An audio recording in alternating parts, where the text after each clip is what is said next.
Olá, tudo bem com você? Vamos lá então, mais uma aula de língua portuguesa. Hoje estaremos falando mais uma vez sobre figuras de linguagem. Nós falamos em outra aula sobre algumas figuras. Eu disse que é um assunto muito extenso, porque são muitas figuras que existem na língua portuguesa. E hoje nós iremos falar sobre outras, mais precisamente sobre a personificação, a hipérbole, eufemismo, antítese e ironia. Vamos falar sobre essas 5, ok? Vamos só relembrar o que é uma figura de linguagem. Figura de linguagem é uma forma de expressão em que as palavras são empregadas fora do seu sentido mais comum. É o que nós chamamos de sentido conotativo, lembra disso? O denotativo é o sentido comum, né? É o sentido próprio, como a gente conhece, e o conotativo é o que a gente chama de sentido figurado, que é aquele sentido fora do comum, tá certo? E então nós vamos ver aqui a primeira figura de linguagem, que é a personificação ou prosopopeia. A prosopopeia, esse nome, ele é mais usado em concursos, ou até mesmo prova do IF, ou outras provas seletivas. Tá certo? A personificação já fica bem no ouvido da gente, sabendo que é de pessoa. Então, vamos usar a prosopopeia, que é um nome para que você lembre-se que é a mesma coisa de personificação. Tá certo? O que consiste exatamente a personificação, a prosopopeia? É a atribuição de características humanas a objetos inanimados ou a animais. Até destaquei aqui, tá certo? Então é quando você ou quem está falando, obras literárias tem muito disso, atribui características que são dos seres humanos, você atribui a objetos inanimados ou a animais. Não é exatamente aquilo que não tem vida, não é isso.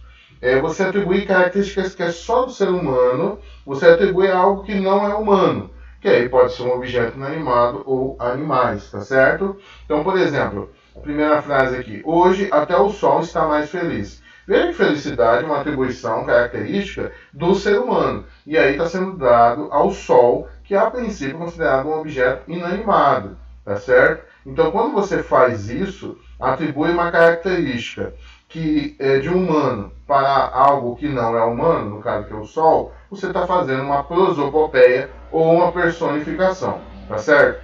Essa geladeira já está cansada de trabalhar.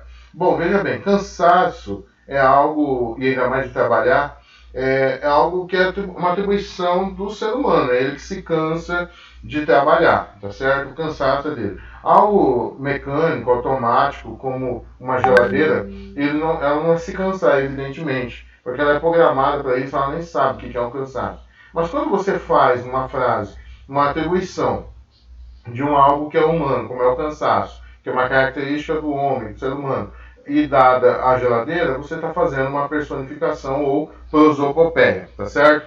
As flores estão dançando ao vento, como se as flores estivessem balançando porque o vento está soprando, né?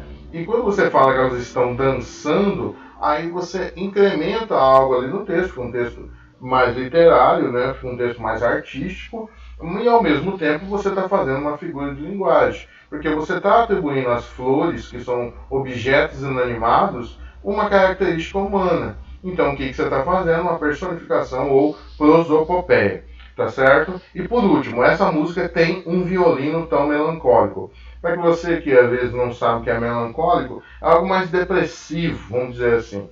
Né? Antigamente não se falava depressão, falava melancolia, tá certo? Então veja só, essa música tem um violino tão melancólico. Você está atribuindo uma característica que o ser humano tem, que é a melancolia, a depressão, você está atribuindo esse adjetivo ao violino, que não sabe nem o que é isso, tá certo? E aí você pega algo, uma atribuição que é do ser humano, uma característica dele, e atribui a algo que não é humano, que é o violino. O que você está fazendo? Uma personificação ou prosopopeia, tá certo?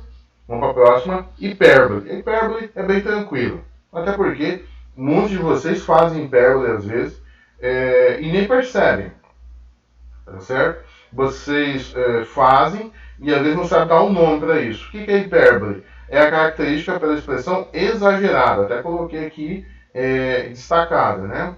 Expressão exagerada de uma ideia. Então, se você lembrar aqui, hipérbole é o exagero, pronto, acabou, tá tranquilo, tá? Então, tudo aquilo que exagera. O ser humano ele tem essa característica, às vezes, de querer exagerar, para demonstrar o sentimento dele e do que ele está passando, tá certo? Olha só, morri de rir com a história que ela me contou. Morrer de rir é um grande exagero, concorda? Até porque ela está viva para contar. Então você exagera ao contar, ao fazer uma expressão, e aí você está fazendo o que a gente chama de hipérbole, tá certo? Meu Deus, essa caixa pesa 1 tonelada.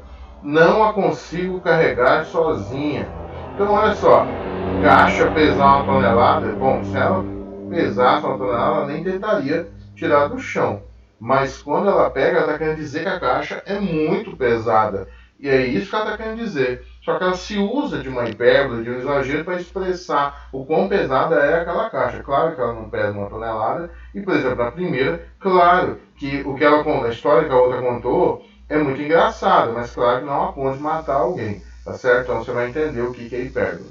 Já te disse 1 milhão de vezes que não gosto disso. Veja que, de novo, o que ele está querendo dizer é que contou muitas vezes. Mas 1 milhão, aí já é um pouco não, é um exagero, tá certo? Então aí também é uma hipérbole, tá? Gente, é hipérbole, não é hiperbole. Quem fala hiperbole tá errado, hipérbole, tá? Há séculos que estou esperando por esse dia. Olha, ele deve ter esperado um pouco mais, né? Um tempo considerável. E aí falar que há séculos, ninguém vive séculos, concorda? E aí você está fazendo o quê? A pessoa aqui está fazendo o quê? É uma hipérbole, é um exagero. Então todas as vezes que você fala, estou morrendo de sede, estou morrendo de saudade, né? Já vim aqui 1 milhão de vezes. Então esses são hipérboles. Isso é muito comum na língua portuguesa nós fazemos, tá? Próximo é o eufemismo, tá? O eufemismo é a figura de linguagem caracterizada pela troca de palavras ou expressões por formulações que suavizam. Veja só, suavizam. O que acontece? O que é suavizar? Suavizar é aquilo que é muito pesado e você precisa tornar mais leve. Vamos dizer assim, tá? Suavizam o sentido do que se quer dizer, diminuindo seu impacto. Imagine que você, por exemplo, vou pegar um exemplo mais comum, tem que dar uma notícia para uma pessoa de que alguém muito querido da parte dela morreu. Fica muito complicado para você chegar e falar diretamente. A pessoa morreu. Então o que a gente faz? Nós usamos o eufemismo. Eu vou usar algo mais suave. Por que eu usei da morte? Porque é o que mais existe eufemismo. Tá? Foi para a terra do pé junto, foi para o céu, ele descansou, não está mais entre nós. O que a gente mais faz eufemismo é com a morte. Tá certo? Mas eu trouxe aqui algumas outras para você entender. Ó, a testemunha faltou com a verdade. Olha, faltou com a verdade é nada mais ou menos que mentiu. Tá certo? Então, em vez de falar diretamente, ele arruma uma expressão para suavizar. Então, ele fala que faltou com a verdade. Era uma moça de inteligência bastante limitada. O que está querendo dizer? No português, claro, que a moça era burra.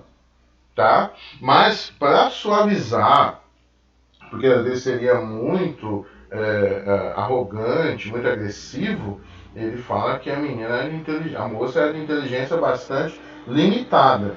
E isso é um eufemismo, suavizando, tá? Fabrício foi morar no reino de Deus, conforme eu falei. É a expressão para dizer que morreu. Então suaviza dizendo que foi morar no reino de Deus, ok? Às vezes alguns nem suavizam tanto, né? Algumas expressões já foi pro colo do capeta. Isso daí é meio pesado, mas acaba sendo um eufemismo, tá? Ficou fora do concurso de modelos, pois era desprovido de beleza. O que é ser desprovido de beleza? Feio, né? Não quer dizer diretamente que era feio ou feia, e aí acaba dizendo que é desprovido. Desprovido quer dizer o quê? Não tem, tá? Desprovido é porque não tem. Tá certo? Então o eufemismo se caracteriza pela suavização. Lembre-se lá, ok? Não vai esquecer dos outros que eu acabei de falar. Beleza? Nós falamos já sobre personificação, que é trazer característica humana ao que não é humano. A hipérbole, que é o exagero. E o eufemismo, que é a suavização. Próximo, antítese. É a figura de linguagem caracterizada pelo emprego de palavras ou expressões que traduzem sentidos contrários. Contrastantes. Contrários e contrastantes são sinônimos, tá?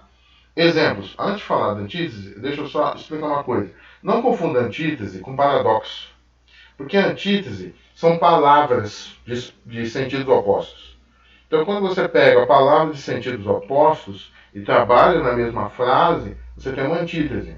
Você fala vida, morte, alegria, tristeza, rápido, devagar. Então, você trabalha com palavras diferentes. Diferente do paradoxo, que você vai trabalhar com ideias diferentes, às vezes até conceitos diferentes. Tá certo? Por exemplo, você deve conhecer o paradoxo do Pinóquio. É muito conhecido e muito interessante. Pega uma frase que o Pinóquio diz, eu menti. E aí fica o paradoxo, porque se ele falou a verdade, o nariz dele não vai crescer.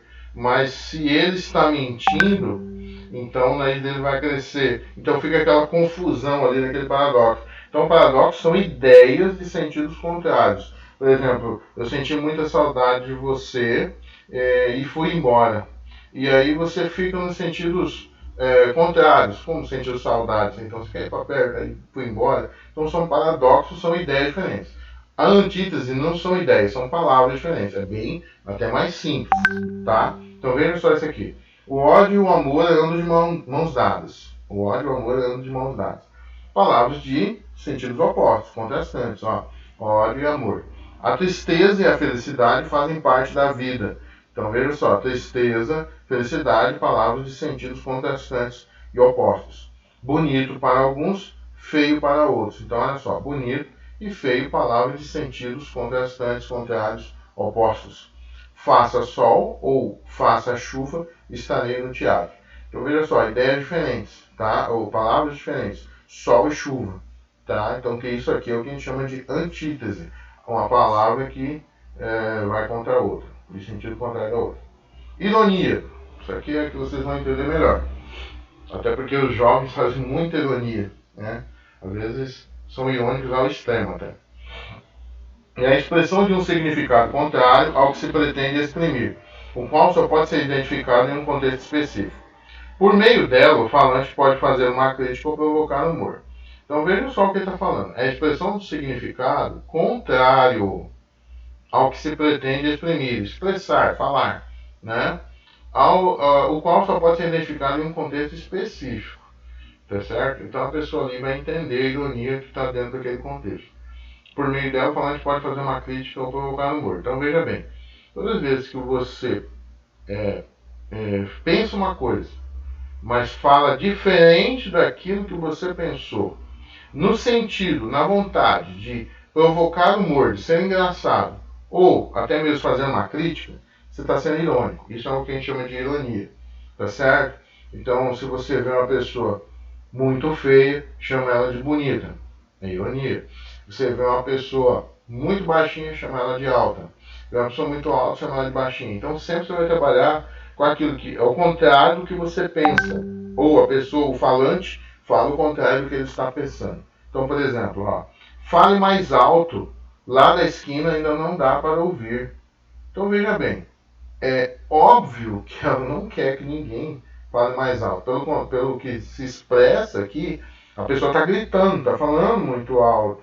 E ela está sendo irônica, porque ela na verdade quer que a pessoa fale baixo, né? E aí ela usa da ironia, ó, lá da esquina ainda não dá para ouvir. Então isso é ironia, na verdade ela quer que a pessoa fale mais baixo, porque está gritando. Que pessoa educada entrou sem cumprimentar ninguém? Óbvio que é uma ironia. Como que a pessoa que não cumprimenta ninguém pode ser uma pessoa educada? Então ele traz aqui algo diferente do que ela está pensando. Claro que a pessoa entrou sem cumprimentar, ela achou que a pessoa não tem educação, mas ela diz que a pessoa é educada. Quem foi o inteligente que preencheu o formulário com erros? Óbvio que ele sabe que quem preencheu um formulário com erros não é uma pessoa inteligente na concepção dele, mas ele diz de uma forma irônica, contrária do que ele está pensando. Claro que ele está achando que a pessoa é burra, porque preencheu o formulário com erros, mas ele diz o contrário para poder ser irônico. Foi você que quebrou a jarra? Que belo serviço. Claro que ele não gostou que quebrou a jarra, mas ele faz um elogio irônico, porque ele realmente não achou isso, e não é isso que ele pensou. E aí ele faz o que a gente chama de ironia. Beleza, pessoal? Eu espero que possa ter ajudado. Fiquem com Deus. Até a próxima. Muito